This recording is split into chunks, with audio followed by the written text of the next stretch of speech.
What's up, everybody? Welcome to the Average Joe's Story. I'm Captain Great Value, and I'm going to tell stories that I've heard from friends or read on the internet. Be sure to like and subscribe if you enjoy this content. Alrighty, so this first episode is from my good buddy Paul, who thought a security guard job was a great way to make easy money.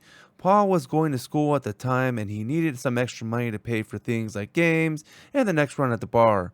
The only time he could work was at night since school was mostly during the day, and since this was pre COVID, work at home jobs were kind of rare. So he applied for the night shift security guard job with a company and was immediately hired, which he found a little odd since because a normal interview process takes up to a week. So he figured what the heck and started the next night. His responsibility was to drive around with his own car in a parking lot used for semi-trailers while they sleep at a hotel or do whatever they need to do without hauling their trailer. The company did not reimburse him for gas, and when he asked how the other coworkers paid for their gas, they simply said they would not drive the car around, they would walk around the area themselves. A couple of weeks passed by and the graveyard shift was getting to him, so he had it timed when a supervisor came to check on him, he would set his phone alarm to be able to take small naps in between that time. Unfortunately for Paul, the supervisor caught him 3 times, and instead of firing him, they sent him to a different parking lot with a different duty. His job this time was to inspect all the trailers coming in, and his coworker was a 60-year-old supervisor. Paul noticed the first day working there that the paperwork for the inspection was quite tedious and hard work, as sometimes the trailers did not seem to stop entering the parking lot. Paul also noticed that some days went by that his supervisor would often stay in the office and let him work alone while he would be rushing to try and get to the end of all the trucks and their trailers. Paul eventually confronted the supervisor and said he needed help with all the work, and the super, supporting his head with his hands on his desk, belched and said, "He's the boss and he doesn't have to help." Paul noticed his breath reeking of booze and figured out that that was most likely the reason behind him not wanting help, because he was showing up to work drunk.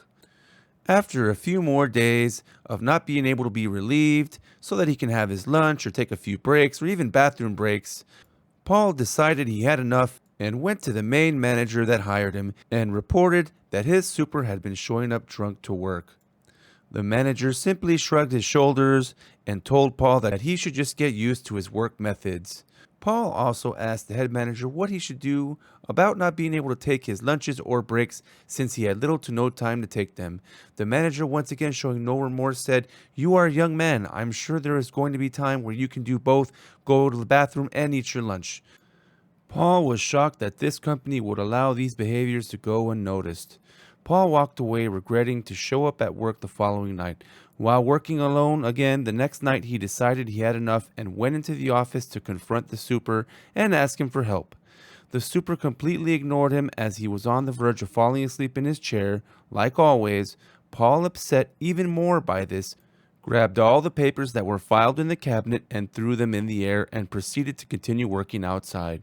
The super became upset in a drunk rage and pushed Paul to the window behind him, and it shattered. This upset Paul very much, but instead of fighting him, he walked outside and used his phone to call the police. The police showed up, and all they could do was write a report for harassment, and in the report they also mentioned that while speaking to his supervisor, they did smell alcohol on his breath. Paul showed up to work the next night expecting the night would repeat itself, but to his surprise, the super was actually working. When Paul began working, the super came up to him smiling and said, "The boss wants to see you tomorrow morning, and he told me to tell you just to go back home." Paul knew that when he saw his head manager tomorrow that things may not be in his favor.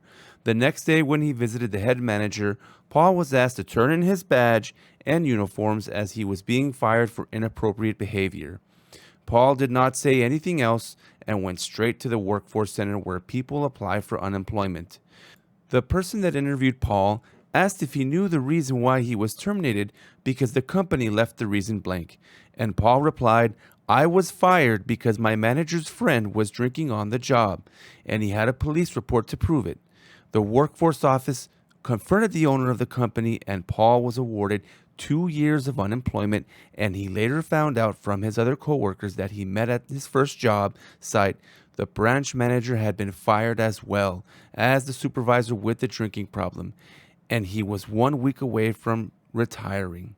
I honestly think that Paul did the right thing and he got what was coming to him, as that type of behavior should not be allowed if you're the supervisor or even the company owner.